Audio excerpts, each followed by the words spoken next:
I'm Margot Politis. Welcome to Study English, IELTS preparation. Today we're going to listen to a weather report. We're going to listen for numbers and practice saying and spelling them. Listen to the weather in Sydney. Good morning. It looks like being another glorious summer day in Sydney. Temperatures will range from a minimum of 16 degrees in Richmond and 17 degrees in the city, with maximum temperatures reaching the high 20s, with 29 in Richmond and 27 in the city by early afternoon. This summer promises to be the warmest since 1987. The average minimum for this time of the year is 15 degrees Celsius and the average maximum is 22. Humidity will be high again today, ranging from 80 to 90% across the metropolitan area and possibly for the next 5 or 6 days. Sunrise will be at 5:45 a.m. and the sun will set at 7:43 p.m. The next full moon will be on December the 9th. For those interested in fishing and surfing, windy conditions will prevail all day, with winds gusting from the southeast from 10 to 15 knots, then easing to 10 to 11 knots by late afternoon. Swells along all Sydney beaches will range from 1 to 1.5 metres. So counting and numbers are a very important part of language.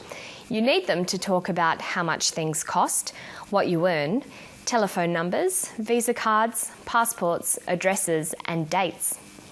Being able to listen for and understand numbers is an important academic skill. There are some conventions you need to learn, and you'll need to do a lot of practice listening for and saying numbers. Let's get started. Listen to these pairs of numbers. 13, 30, 14, 40, 15, 50, 16, 60. Now you try these ones. 17, 70. 18, 80. 19, 90. They sound very similar. You'll need to listen carefully so that you don't get these mixed up. Temperatures will range from a minimum of 16 degrees in Richmond and 17 degrees in the city. Humidity will be high again today, ranging from 80 to 90% across the metropolitan area. The temperature in Richmond is 16 degrees Celsius. The humidity is 80 to 90%. Did you hear these numbers correctly? If you don't understand what someone said, ask them to repeat and stress the key syllable. And that will be $16. Did you say 16 or 60? Usually the first syllable in a number is stressed. 16, 60. Notice that it's the final N in teen that you have to be careful with. Teen, T. But of course, when you're listening for numbers, you can often work out the correct amount by the context. Try to always be aware of what seems right, even if you didn't quite hear properly. Pronunciation of years can sometimes be difficult as well. Listen to the clip. This summer promises to be the warmest since 1987. 1987. 1987. Notice where the stress comes. 1999.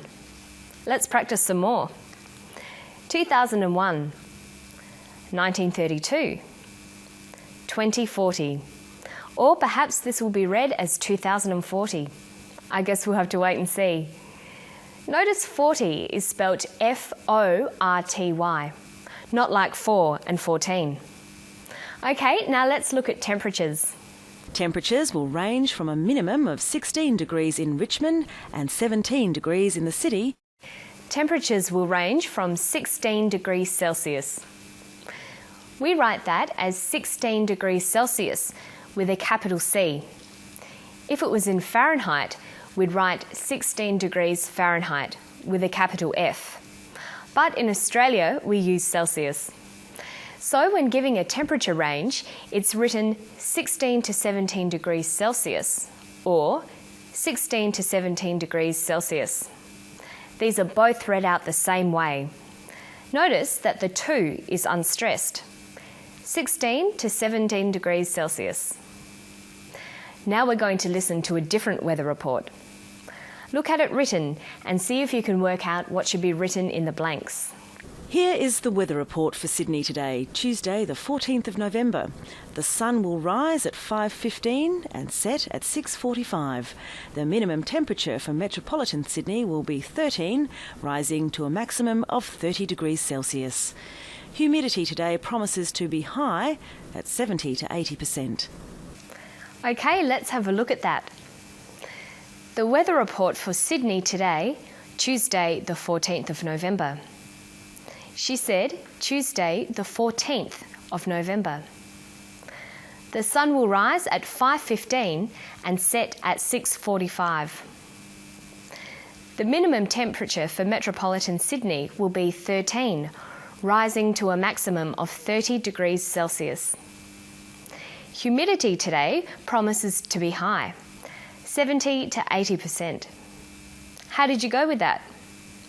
Remember, pronouncing final consonants will help considerably in hearing and understanding numbers.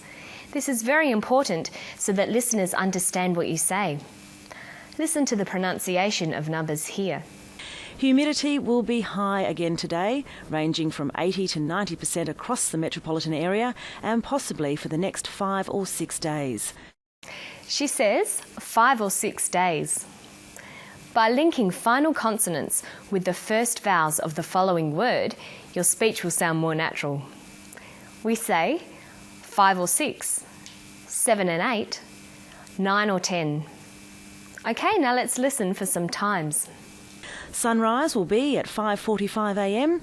and the sun will set at 7:43 p.m. The next full moon will be on December the 9th.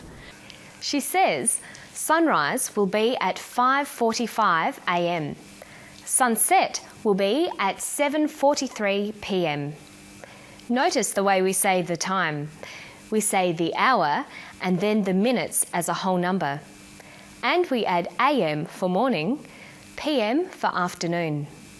5:45 a.m, 7:43 p.m. But there are a number of different ways of saying the quarter hours. We have 7 a.m.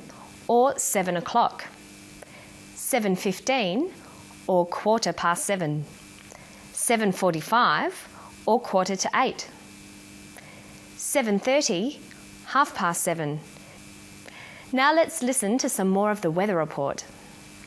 For those interested in fishing and surfing, windy conditions will prevail all day, with winds gusting from the southeast from 10 to 15 knots, then easing to 10 to 11 knots by late afternoon. Notice that she says, for those interested in fishing and swimming. Interested here is a past participle, but it's used as an adjective. English verbs have two sorts of participles, present and past. So the regular verb to interest has interesting, interested. Bore, boring, bored. Tire, tiring, tired. Excite, exciting, excited. When we want to say how we feel about something, we can use the past participle. I am interested in science. I am bored with reading. I felt tired after that walk. But when we're describing the qualities of a person or thing, we use the present participle. Science is interesting. A good way to remember these is to make sure you always write a table with the past and present participles together. You'll notice that the present participle usually ends in ing, and the past participle ends in ed. But of course, there are always irregular verbs to watch out for as well. And that's all for Study English today. Hope you keep practicing those interesting participles. They should keep you interested. See you next time. Bye-bye.